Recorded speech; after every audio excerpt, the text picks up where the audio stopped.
Hey guys, this is God of Politics. I'm going to a brand new video, but before we get started with this video, please like this video and subscribe to the channel. Also follow me on Twitter and join the Discord. Those are both linked down in the description. But in today's video, I'm going to be doing my prediction for the special election in New Mexico's 1st Congressional District. Now, this is a district where you do have 4 candidates running: Melanie Stansbury for the Democrats, Mark Morris for the Republicans, Aubrey Dunn Jr. who is an independent, and then you have finally Chris Manning, who is a libertarian. And this independent candidate has actually been elected statewide before, so don't be surprised if he actually does get a greater share of the vote. But there is a number of things to note about this race. It is going to be quite an interesting race, and it could tell us a couple things about the midterms. Now, we didn't have primaries for this race. It was a convention where they nominated these candidates, but we can still look at this general election to see what is going to come in the midterms. And of course, one election is not going to be the deciding factor for how the elections go, but it's just one of many elections we've seen that could show the Republicans may actually do better in the midterm elections. And so there are a number of things to note. First of all, this is a very blue district. It's a district that Biden won by 23 percentage points in the 2020 election, and in the 2016 election, Hillary Clinton won by 17 percentage points. She only got 52% in this district, which in part is due to Gary Johnson taking up a pretty substantial portion of the vote, and this is a district that has not been represented by Republicans since 2009 when Heather Wilson ran for the U.S. Senate, and this seat flipped to Martin Heinrich, who is now a senator. Then Michelle Lujan Grisham represented the seat. She is now the governor. And then Deb Haaland represented the seat, who is now the Interior Secretary. And this is the reason why we have this special election. So if we look at the 2020 election result in this district, Deb Haaland won by 16.4 percentage points here. In 2018, she won by around 23 percentage points, about 22.5 percentage points. So pretty solid results both times, but she did underperform Biden by pretty significant amount here.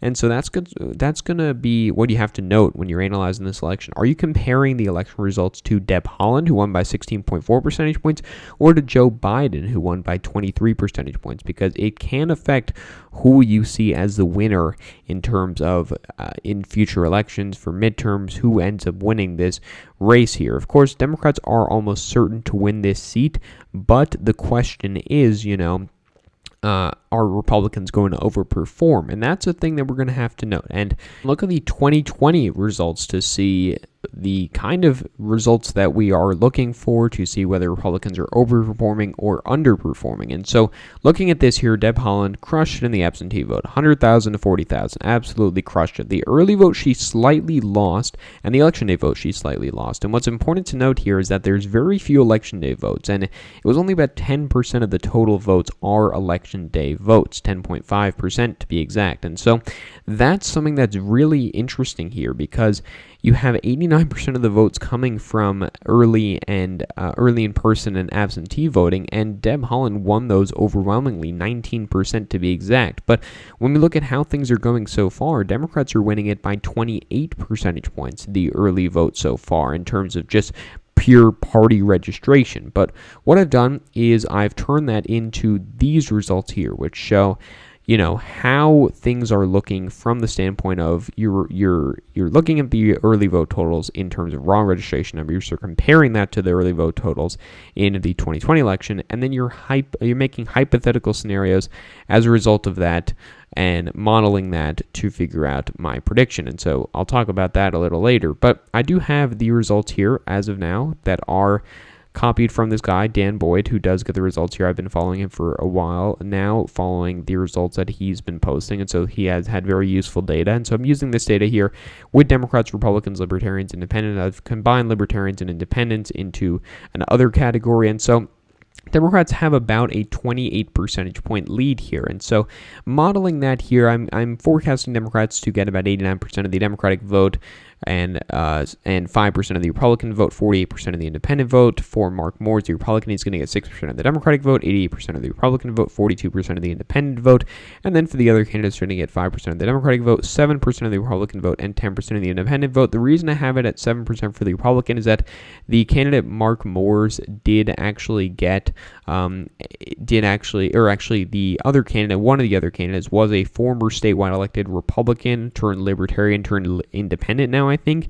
And so he actually may get a greater share of the Republican vote, but it's not going to be anything major. And so overall here we have a modeled result of a 24-point lead for the Democrats based on the 93,563 early votes that we have. Now, this is important to note because in the 2020 election, Joe Biden had about a 20-point lead and Deb Haaland had a 19-point lead. And so a 24-point lead is greater than that, and it's good news for Democrats because, of course, you want to have a greater lead if you're the Democratic Party than you did in the general election when you won this seat of upwards of. But how are these numbers going to change on election day? Because that's what's going to determine the overall result. So I've calculated 4 different scenarios here for how election day could go. One scenario, you have the same turnout as the general election, as in 10.5% of the total votes are election day votes, and the same split as the general election, so Republicans win it by 6.4 percentage points. The next scenario is where you have the same election day turnout, but the Republicans win the election day vote by a greater amount. The next scenario, Republicans have higher election day turnout, but the split is the same, so Republicans win it by 6.4 percentage points, though you do have higher turnout and double turnout. It's double in the share of the votes.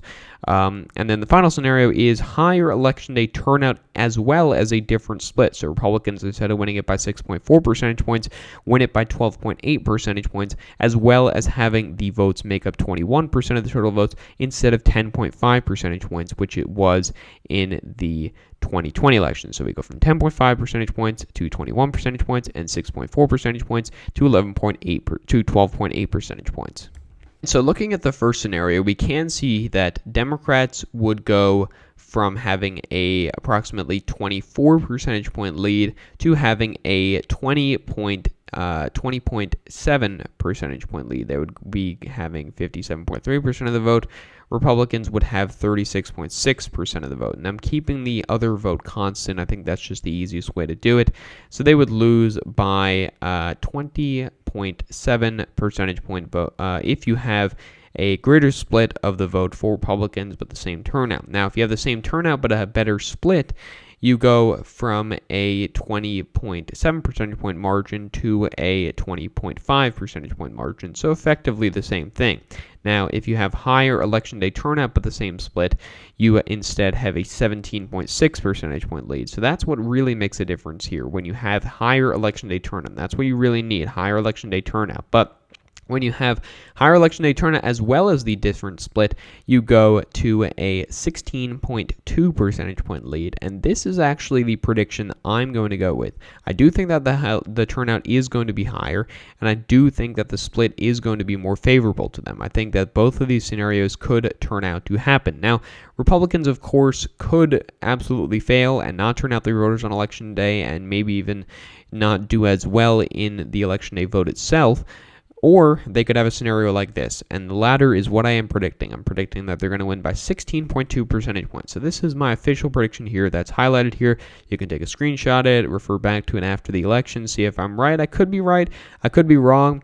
Based on the data that's available, this is my prediction, and that's really the best I can do. These predictions are hard to do, but based on the data that we have, I do think that we are seeing a scenario where Democrats do well, winning by 16.2 percentage points, which would be a 2.2% underperformance of the 2020 results for the House races and approximately a 6.6% underperformance or actually a 6.8 percentage point underperformance of Joe Biden's result in this district. I think this would be a reasonable amount. I wouldn't consider it a success for Democrats, and I wouldn't consider it a failure either. It would just show that it's a pretty partisan political landscape. It's hard to have much movement in these races, especially when both parties are putting effort into winning it, unlike the Texas's 6th congressional district result. Like where Democrats really did not put any effort into it, and they, of course, ended up failing as a result of it. But this election is different. I do think the Democrats are going to do better. I think that they'll do about just as well as they did in the 2020 election, and overall producing this result. So we will